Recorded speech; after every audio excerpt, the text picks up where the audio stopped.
You're about to play an unfinished level from The Last of Us Part 2.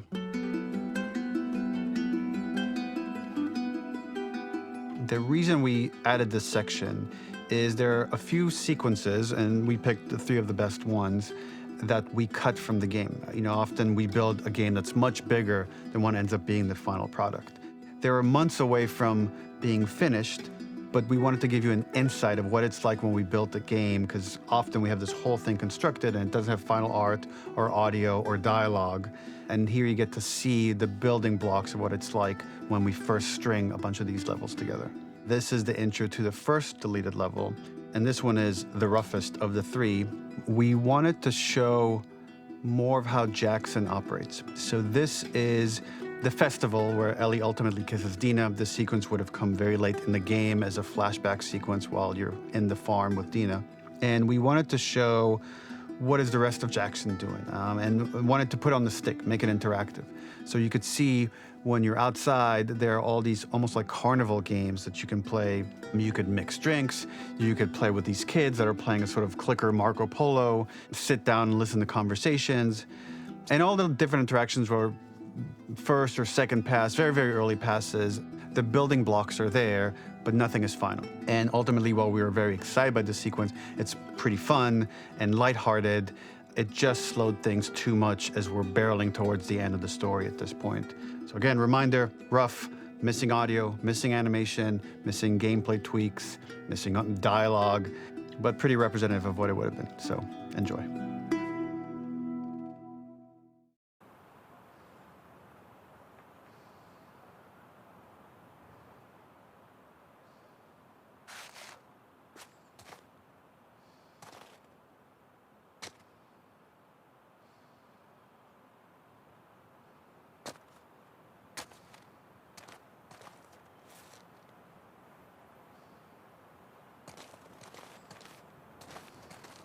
Originally, this level was going to transition us to farm. We would go all the way through to the dance, where Ellie and Dina share their first kiss. Then we would play through farm, and when Ellie plays the guitar at night, she would remember the Seth incident. So, the opening for this was a little tricky. We needed it to match at least a little what you might expect emotionally coming from prior beats, because we were already purposefully disorienting you in time and space. Remember, you just came from this huge fight. To jump straight into it would have been a little too jarring. After some back and forth, we rooted it in Ellie's nerves, calling back to her hands shaking in the theater. But this time, for a much more innocuous reason we'll find out later. She's nervous because she has a crush on Dina, who is the only reason why she's here at the dance. Something we really wanted to do was highlight the way their lives had turned upside down since she went down this path. We had this idea of recontextualizing all of our usual gameplay mechanics that were designed for really violent ends. The workbench, door bashes, throwable weapons, and even the infected, which is my personal favorite. Peppered throughout the level are moments of levity or shared history, all the while seeing how happy and mundane they all were before her huge revenge odyssey. We use our workbench a lot to make a lot of things that kill and maim and hurt people. Here, we had the silly idea of using the same feel, harkening back to the same animations, using the exact same UI to instead fix a drink. Like the workbench, you could pick your base, and then you could add something to it. And at the time, we had some different reactions from Ellie based on how strong you chose to make the drink. Something we wanted to prototype, though, before it got cut, was picking up some ingredients around to add, like a lime or maybe a bottle of someone's favorite whiskey or salt, like you were earning upgrades. We also toyed with having Ellie carry around the drink you made and occasionally sip it, psyching herself up to go talk to Dina inside because she's nervous. It got too noodly though, because she would need to keep placing it somewhere before she did anything, so it would have ended up more trouble than it was worth. It is not a festival without one of these throwing games. This one, of course, uses our throwable system where you're often chucking explosive things or stunning things, but for a more wholesome purpose, although some people take this game really seriously. A fun aspect of this is if you did well, you could win a toy here. Ellie would place it in her pocket. If you had done this, you'd find the toy with JJ, the baby, later back at the farm. When we cut this, the toy made it through anyway because it was so cute. It is the same one you see on the tractor at the farm. Ollie the elephant. The makeup artist is pretty simple. It's one of those little in-game scenes we peppered in to make it feel like Ellie had roots in the town. Hallie, our writer, mentioned that in her mind, an ex-girlfriend of Ellie's tattooed her arm to cover up her scar. So we figured this might be the only time you get to see that. We wanted to hint at it and allude to it and make it feel like there had been so much more that had been happening and so much more that Ellie threw away.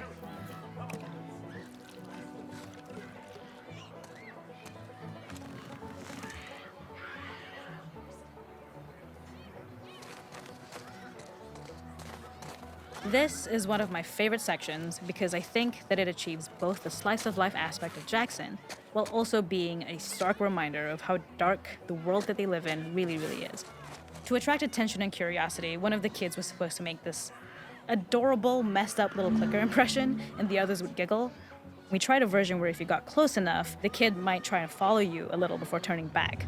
Since clickers are blind and move by echolocation, for this game of messed up tag, Ellie must close her eyes and listen for when the children give themselves away.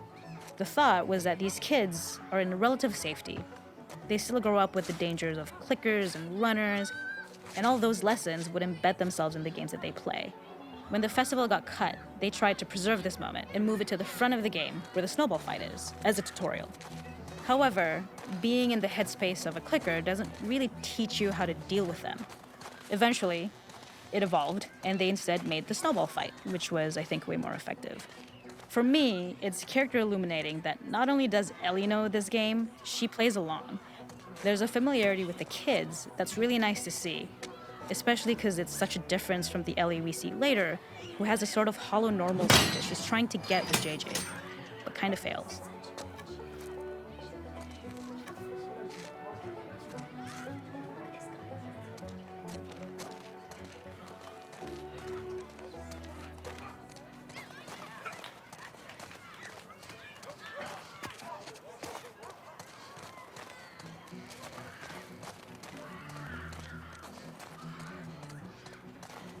There's a hidden spot at the back that was just a bit of fun.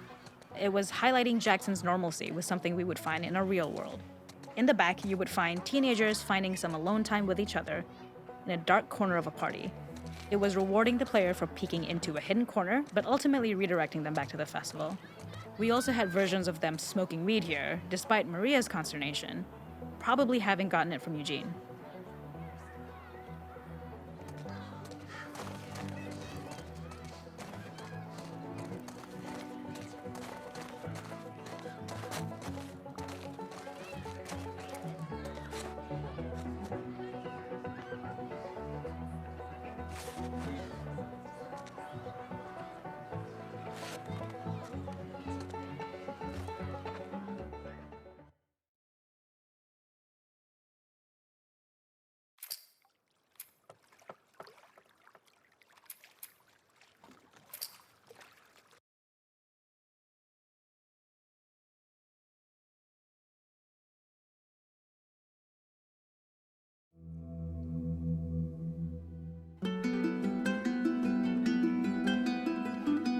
In this second deleted level, which is an extended sequence of the sewers in Seattle, this comes on the heels of where Ellie goes into a building and she survives an attack by stalkers and gets thrown out of a window and gets swept away by the current. And then we cut this section that used to be there in the final game. Now you will get to play it. So this was a way to get a bit more interesting puzzles, interesting traversal, figure out how Ellie can navigate the sewers with the fighting current. Ultimately, with a lot of these levels and these sequences, the reason why we cut them were for pacing purposes. But here it is for you in this very kind of raw form that part of it will feel finished, parts of it will feel like assets are missing as far as audio, animation won't be final. But it's a glimpse into what a game looks like when it's months away from finishing. Enjoy.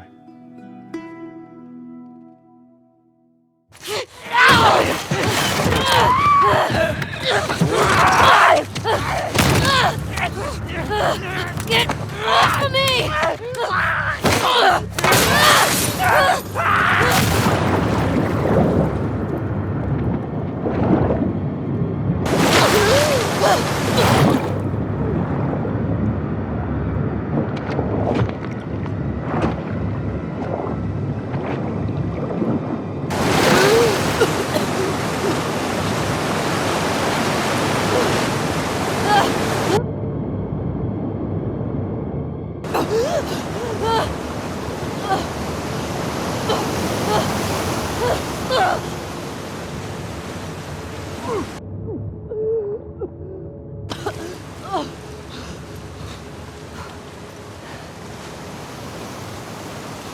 Okay.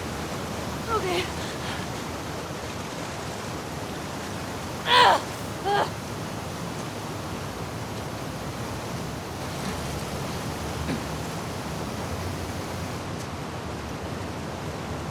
Fuck Seattle. Okay. Where the hell am I?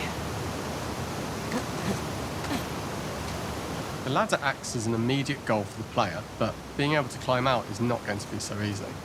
To keep levels interesting and engaging, we alternate between positive and negative values the player experiences. Here, it's a positive to have found a ladder, but then a negative to discover it's not the solution. But then another positive to identify the next short-term goal of the doorway. By alternating between these opposing values, we give players what they expect, but not how they expect it.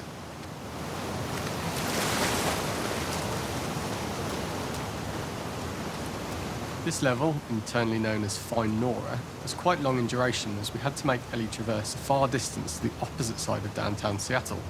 The sewer section was originally longer than what we released the game with, approximately 10 minutes more.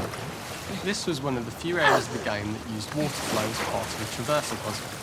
The player has to go upstream to use the current to get to the platform to reach the other side. We mostly cut this mechanic game-wide, however it remained in essence in the section swimming to the aquarium as Ellie, when you were avoiding the waves. When players reach the doorway and enter into the room, they are faced with a dead end. The real reason for this dead-end room is that on the reversal when exiting back out the doorway, players are faced with the route onwards. A pipe that they'd not been able to see when they were swept past it on the way in, and something that was hidden from view when on the side platforms. The intention here being that the only option is to go off the standard path in order to search for a way out.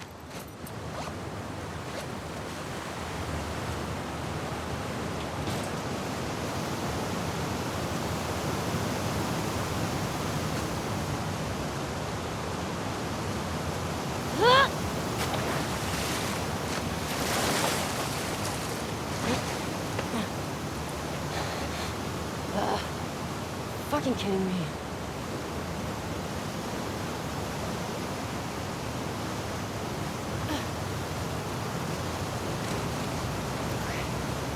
Okay. There's gotta be another way out.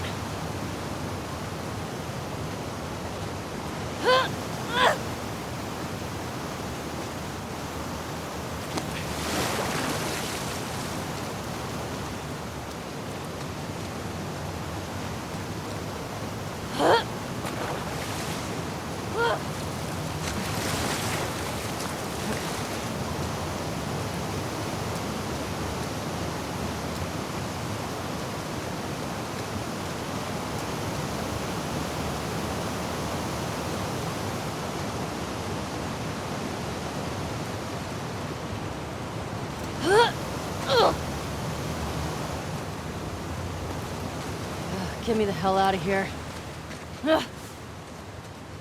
Throughout the rest of the level, we also used light to indicate to the player that they were heading in the right direction. At each turn, however, we blocked the direct route forward. Players would know that they just have to keep finding alternative paths, promoting those feelings of being desperate and trapped.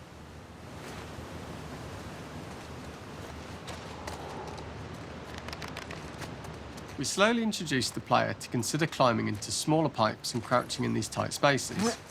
This is to slowly build up to Up and and out. encourage the player to climb into keep such going a up and small out. pipe that they'd have to be crawling on their stomach, which is something that the player previously may not have recognised as a playable space, let alone the desired route they need to take.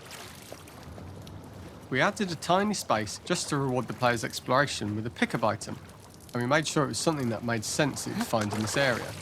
A canister and all the garbage that had been washed into the sewers from the surface.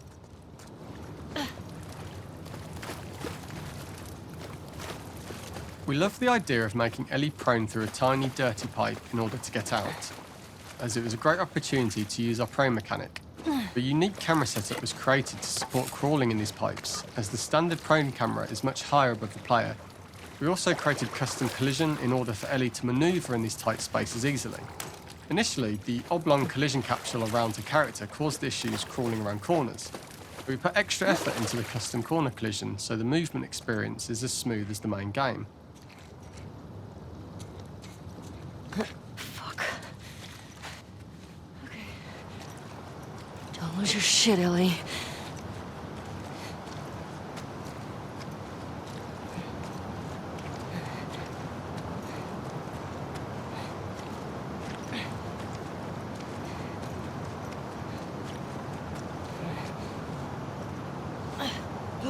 In order for the player to feel cramped, claustrophobic and desperate, we'd been enforcing the traversal mechanics that allow for a tight environment which promote these feelings. We introduced the use of the squeeze-through so that we can keep the player feeling enclosed and tight, but without repeating the same geometry. Here we change from low ceilings with wider walls to high ceilings and tight walls to change up the spatial pacing and keep the level from repeating itself.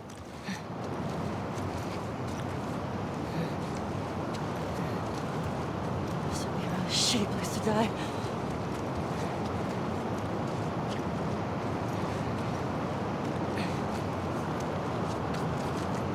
Originally, we had the waterline much higher here, so players had to swim through this tight tunnel. However, from watching user test feedback, it was occasionally causing people to discount the route entirely and turn back on themselves. So to avoid any risk of this happening in the final game, we present a lower water level so the tunnel is easy to see and commit to using. Although this isn't as impactful without the prone swim, it's the better decision as it means a smoother experience for the player with no backtracking frustration. As we surface from the water and over the crest of the slope, we reveal what is further in this tunnel. A clicker that has sprouted and the fungus has grown on the sides of the pipe. It was great to see people who user tested this area becoming increasingly worried as we forced the player to squeeze past the fungus and inches away from the clicker's face. All the time we draw the player towards this pipe as it is seemingly the route out of the tight space. Fairly soon it is obvious that this path is blocked. If the player goes all the way up to the bars that block the path, they are rewarded with a pickup so this journey doesn't feel wasted. It was important to encourage the player to try to progress along this path so that they would subtly be thinking of progress in this direction. We hint to the player that there is a bigger, new space beyond this pipe by showing the player the waterfall. This helps players consider the other route when they don't know how far the tunnel is or whether they'd make it. As we surface from the water and over the crest of the slope, we reveal what is further in this tunnel. A clicker that has sprouted and the fungus has grown on the sides of the pipe. It was great to see people who user tested this area becoming increasingly worried as we forced the player to squeeze past the fungus and inches away from the clicker's face, all the time not being sure whether the clicker might be alive or attack them. Although we aren't as cruel as to force a clicker attack in such close proximity, we do have a payoff for this moment. This clicker momentarily turned into Joel to show Ellie's PTSD from what happened to Joel at the start of the game. Ultimately, we decided to save this moment for the farm level, as it was more impactful there because it could become the centrepiece of that experience. Whereas in the sewers, we weren't able to make it as much of a narrative point and give it the breathing room and reaction time that it deserves, given the tight space.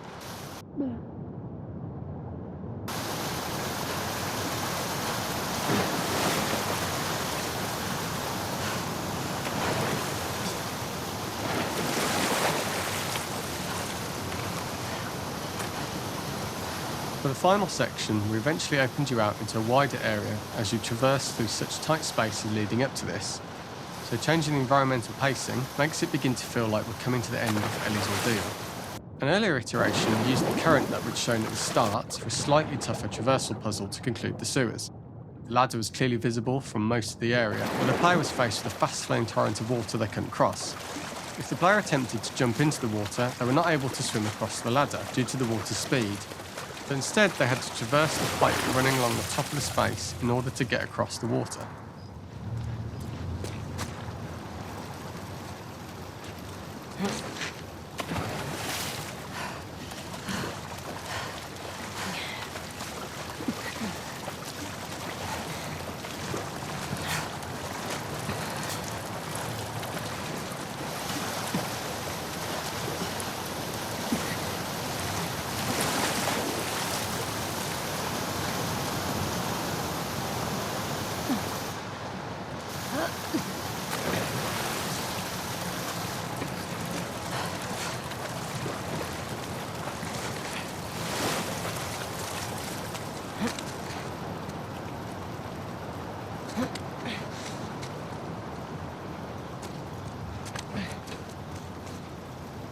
Using this pipe was retained in the iteration we shipped with, as it's the last of the extreme methods Ellie has to undergo in order to escape the sewers, and what she will go through in her pursuit of revenge.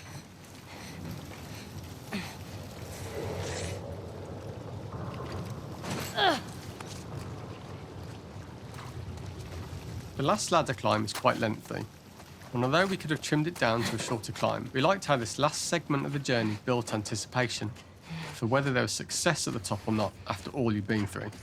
Ultimately, the ladder exits out into the subway station, which is how it connects in the final game.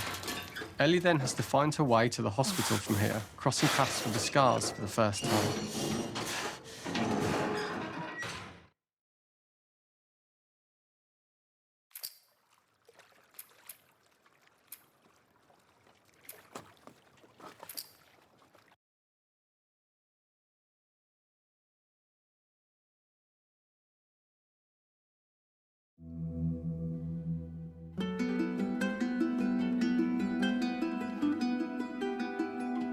For this third and final deleted level, what we call the boar hunt sequence, this was a sequence pretty late in the game. It was right after the whole Seattle Abby sequence where Abby spares Ellie.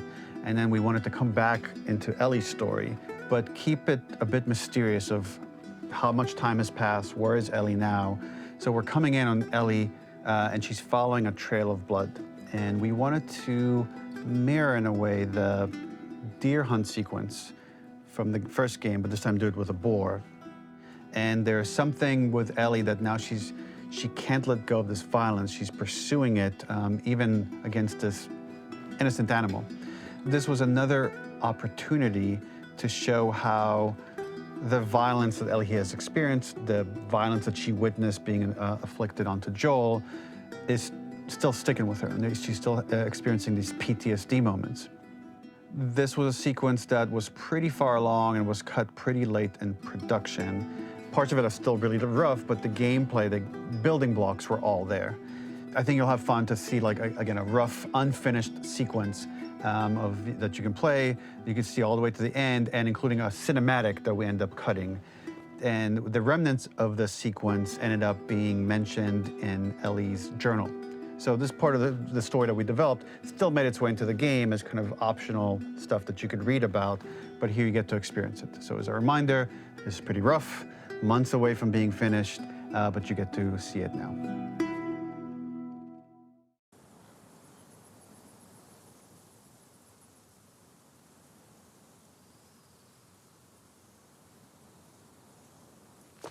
Where are you? So the boar hunt was one of the hardest levels for me to work on. It was a huge challenge with the systems that we had, and we kept trying, but it never felt quite right. Originally, the level happened after the Jackson Festival, which also got cut, but before Farm. Once the festival got cut, it became the prologue to Farm. The intended experience is that we jump forward in time after the fight with Abby in the theater. We don't know where Dina is. We likely assume she's dead because she was just bleeding out. Ellie is alone, her hair is short, so maybe this is the future or the present.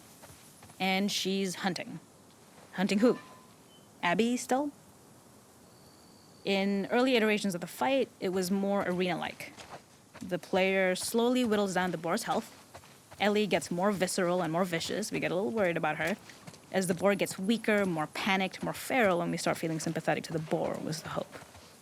In all of these iterations, especially of these wider areas, it required custom AI and scripting to make sure it continued to feel organic as an animal, but we really needed it to do specific stuff. It needed to be able to close distances really, really quickly. It needed to charge to attack, but we wanted the feeling of hunting, so we needed to track it down from afar.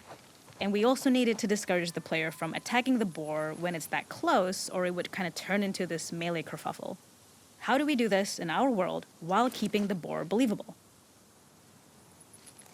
We must have gone through 5 or 6 iterations of the boar fight and all, and every single time it changed pretty drastically.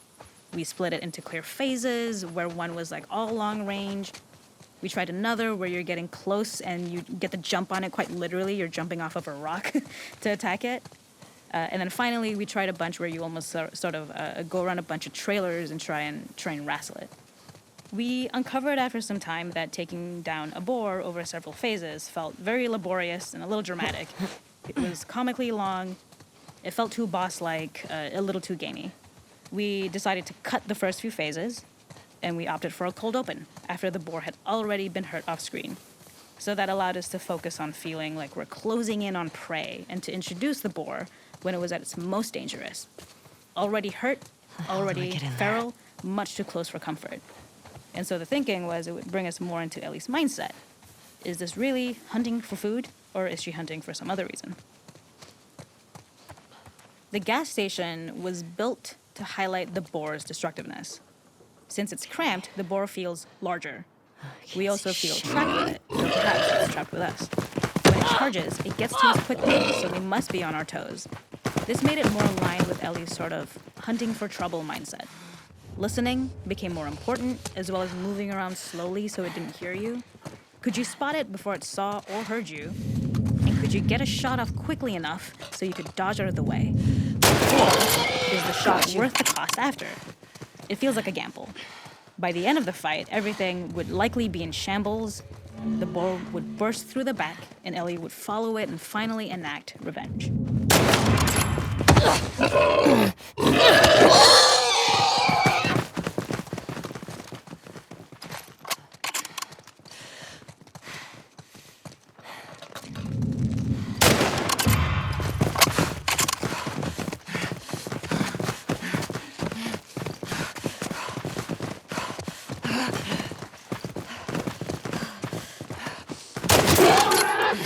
It's over. Nowhere to run.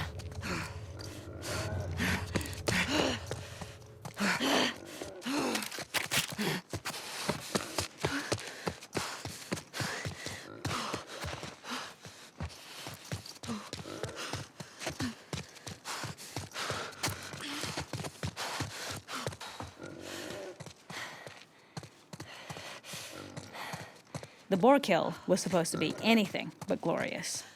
With the boar whimpering at the back of the gas station after Ellie's relentless hunt. After this, hearing the drone that we kind of come to associate with.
This is the longest, most ambitious game in the studio's history. That's a big challenge to take on.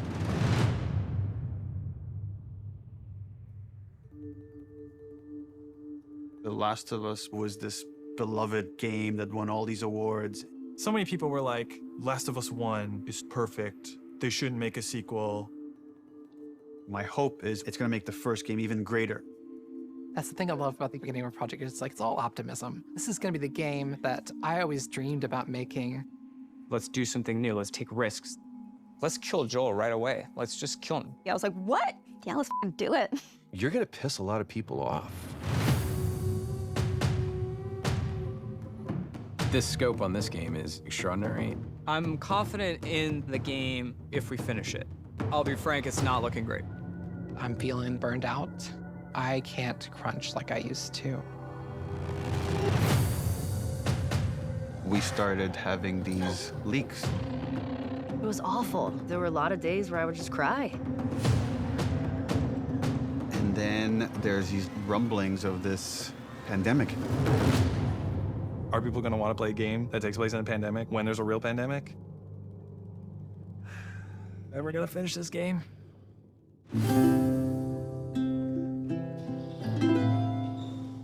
It's a marathon, it's not a sprint. Keep the faith. When we come together, when we do this thing that people outside the studio talk about, like this Naughty Dog magic, this is what it looks like.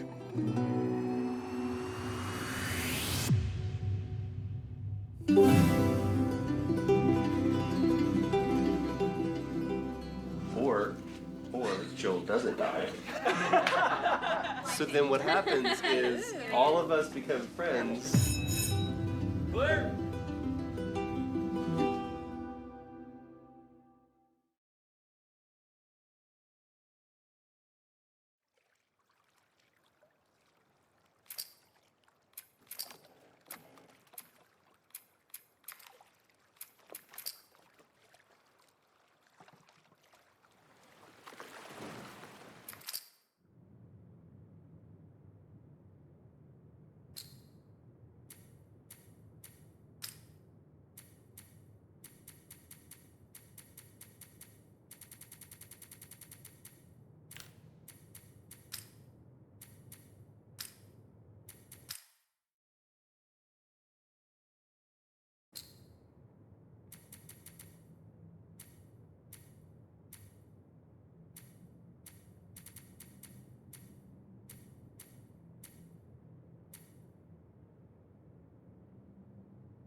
Let's see.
Now what?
Don't.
Damn.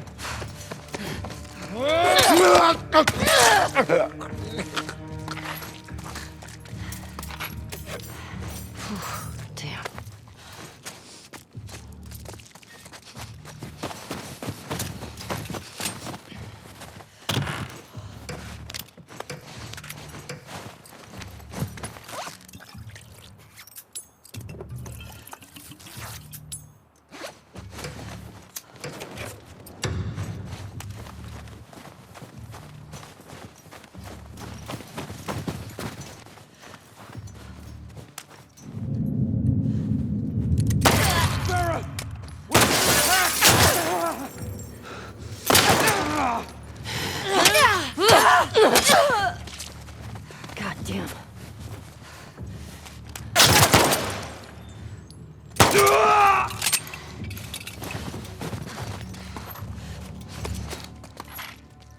Finished.